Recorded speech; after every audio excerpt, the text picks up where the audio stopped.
여러분 안녕하세요. 요즘 같은 시대에 모든 회사는 저마다의 디지털 요새를 지키고 있잖아요. 그런데 말이죠. 이 방패 어떤 걸로 골라야 할까요? 오늘 바로 그 이야기. 한 은행이 수많은 공격을 막아내면서 어떻게 자기들한테 딱 맞는 방패를 찾아냈는지 그 아주 흥미로운 과정을 한번 따라가 보려고 합니다. 자, 화면에 보이는 이 숫자 좀 보세요. 594. 이게 과연 뭘 의미하는 숫자일까요?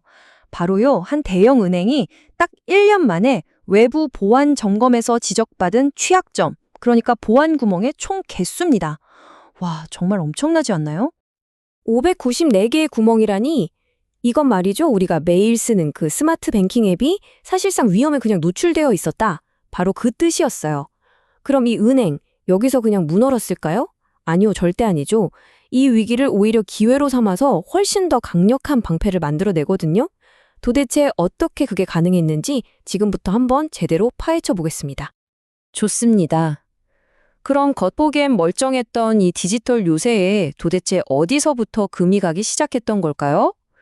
해결책을 찾으려면 당연히 문제의 본질부터 들여다봐야겠죠.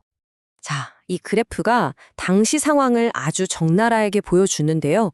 치명적인 문제가 딱 두 가지 있었어요. 첫째, 전체 보안 구멍 중에서 고작 5%밖에 못 찾아내고 있었다는 거. 그리고 둘째는 그렇게 겨우 찾아낸 구멍을 막는데 평균 한 달이나 걸렸다는 거예요. 여러분 한번 상상해 보세요. 우리 집에 구멍이 100개인데 5개밖에 모르고 그 5개 막는데 한 달이 걸린다? 이건 뭐 사실상 대문을 활짝 열어놓은 거나 다름없었죠. 이 모든 문제의 시작점이자 해결의 실마리가 바로 여기에 있습니다. SBOM, 소프트웨어 자재 명세서라고 하는데요. 말이 좀 어렵죠? 쉽게 말해서 우리가 만든 소프트웨어에 어떤 부품들이 들어갔나 그 재료 목록이라고 생각하시면 돼요. 우리 집에 어떤 문, 어떤 창문이 달렸는지 알아야 방범 설계를 할 수 있잖아요. 소프트웨어 보안도 똑같습니다. 모든 건 바로 여기서부터 시작하는 거죠. 자, 그럼 이제 이 은행이 검토했던 4가지 해결책, 그러니까 4개의 방패 후보들을 만나볼 시간입니다. 근데 이건 그냥 단순한 제품들이 아니에요. 보안 문제에 접근하는 방식, 그 철학 자체가 완전히 다른 4명의 수호자라고 생각하시면 딱 맞습니다. 첫 번째 후보는 바로 블랙덕입니다. 이 분야의 뭐랄까 절대 강자죠. 이 친구의 철학은 아주 간단 명료합니다. 모든 걸 보고 모든 걸 통제한다. 마치 거대한 성 꼭대기 감시탑처럼 코드 한 줄까지 싹 다 훑어서 아주 작은 위협 하나도 놓치지 않겠다는 거예요. 두 번째는 맨드 바이 AGG 연합입니다. 이들은 좀 달라요. 그냥 취약점만 찾는 게 아니라 마치 숙련된 외과 의사가 암세포만 정확히 도려내듯이 개인정보 유출 같은 정말 치명적인 위험들만 콕 집어서 정밀 타격하는 데 특화되어 있습니다. 세 번째는 새로운 도전자, 레브라돌 랩스입니다. 이들의 철학은 정말 명확해요. 보안 때문에 개발자들 힘들게 하지 말자. 아주 독보적인 기술로 쓸데없는 경고는 싹 없애주고 개발자가 가장 빠르고 쉽게 문제를 해결할 수 있도록 돕는 것. 이게 바로 이 방패의 핵심 가치입니다. 자, 마지막 주자는 디펜던시 트랙입니다. 이 방패는 좀 독특한데요.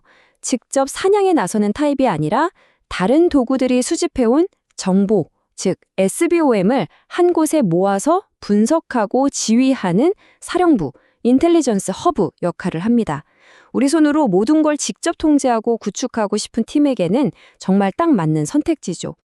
자, 이렇게 4명의 개성 넘치는 수호자들이 모두 등판했습니다. 그럼 이제부터가 진짜죠. 이들을 실제 전장에 세워놓고 정면으로 맞붙게 하면 과연 어떤 차이가 드러날지 한번 제대로 비교 분석해 보겠습니다. 이 표를 보시면 그림이 한눈에 딱 들어오죠?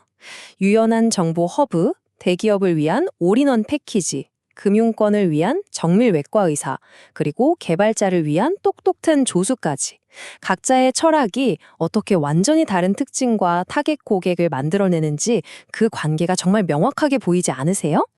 여기서 정말 흥미로운 지점이 바로 정보의 속도 싸움입니다. 보세요. 블랙더크는 자체 정보팀을 운영하면서 새로운 위협 정보를 남들보다 1, 2주나 먼저 알아내요. 이 귀중한 골든타임을 돈으로 사는 거죠. 반면에 디펜던시 트랙은 공개된 정보들을 넓게 활용해서 방어막을 치지만 아무래도 속도 경쟁에서는 조금 불리할 수밖에 없습니다. 그럼 레브러돌 랩스는 기술적으로 뭐가 다를까요? 바로 이 3단계 분석이라는 특허 기술인데요. 이게 정말 대단합니다. 보통은 라이브러리 통째로 1단계 보거나 기껏해야 그 안에 파일 단위 2단계로 보거든요. 근데 이 친구들은 거기서 더 들어가서 파일 안에 있는 코드 한 줄 한 줄, 그러니까 함수 레벨 3단계까지 현미경으로 들여다보듯이 분석을 해요. 이건 말 그대로 다른 도구들은 절대 찾아낼 수 없는 곳에 숨어있는 위협까지 끄집어낸다는 얘기입니다. 그리고 바로 이 기술이 개발자들한테는 정말 어마어마한 차이를 만들어냅니다. 보통 다른 도구들은 라이브러리 전체를 업그레이드 하세요 라고 하거든요. 이건 뭐 자동차 나사 하나 고장났는데 엔진을 통째로 갈아 끼우라는 소리랑 같아요. 시간도 오래 걸리고 위험도 크죠. 그런데 라브레달 랩스는 문제 있는 그 함수 딱 하나만 바꾸세요 라고 알려주는 핀포인트 패치를 제공합니다. 진짜 외과 수술처럼 문제 부위만 정확하게 도려내는 거죠. 훨씬 안전하고 빠르겠죠. 자, 이렇게 치열한 비교 분석이 끝났습니다. 그럼 이 은행은 과연 어떤 방패를 최종적으로 선택했을까요? 여기서부터가 이 이야기의 진짜 하이라이트입니다. 왜냐하면 정답은 뜻밖에도 우리 회사 바로 안에 있었기 때문이죠. 이 문장은 당시 내부 분석 보고서에 실제로 적혀 있던 말이라고 합니다. 최고의 솔루션은 존재하지 않는다. 최적의 솔루션은 모든 조직마다 다르다. 와, 정말 이 모든 과정을 관통하는 핵심적인 말 아닌가요? 그냥 남들이 좋다고 하는 비싼 도구가 아니라 진짜 우리한테 꼭 맞는 걸 찾아야 한다는 거죠. 그래서 이 은행의 최종 선택은 바로 디펜던시 트랙, DIY의 강자였습니다. 어쩌면 많은 분들의 예상을 깬 선택일 수도 있는데요. 하지만 여기에는 정말 아주 명확하고 전략적인 이유가 있었습니다. 핵심은 아주 간단했어요. 이 은행 안에는 이미 아주 뛰어난 개괄팀, 그러니까 방패를 직접 만들고 재련할 수 있는 대장장이들이 있었던 겁니다. 그러니까 굳이 비싼 완제품 방패를 사오는 대신에 그 돈을 우리 대장장이들에게 투자하기로 한 거죠. 덕분에 이 은행만의 특수한 환경인 폐쇄망에 딱 맞게 방패를 뜯어 고칠 수도 있었고 기존에 쓰던 다른 무기들하고도 완벽하게 연동시킬 수 있었습니다. 겉보기엔 의아한 선택이었을지 몰라도 이 은행에게는 이게 가장 똑똑하고 전략적인 결정이었던 셈입니다. 그렇다면 이렇게 직접 만든 DIY 방패를 선택한 결과는 과연 어땠을까요? 그 수많은 균열이 있었던 디지털 요새는 얼마나 더 단단해졌을까요? 결과는요, 정말이지 드라마틱했습니다. 고작 5%밖에 못 찼던 보안 구멍을 90%까지 찾아내겠다. 그리고 한 달이나 걸리던 수리 기간을 단 일주일로 줄이겠다.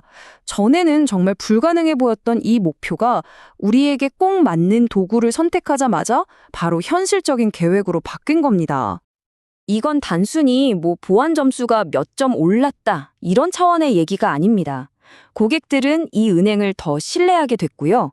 개발자들은 맨날 구멍 막느라 끙끙대는 대신에 더 혁신적인 서비스를 만드는 데 시간을 쏟을 수 있게 됐죠.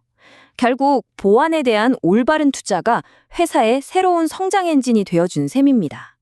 오늘 이 은행의 이야기는 우리 모두에게 아주 중요한 질문 하나를 던지는 것 같습니다. 여러분의 팀은 지금 그저 시작에서 최고라고 소문난 도구를 쫓고 있나요? 아니면 정말로 우리에게 올바른 도구는 무엇일까 깊이 고민하고 있나요? 자신에게 맞는 올바른 방패를 선택하는 것, 어쩌면 그것이야말로 진정한 혁신의 첫걸음이 아닐까 싶습니다.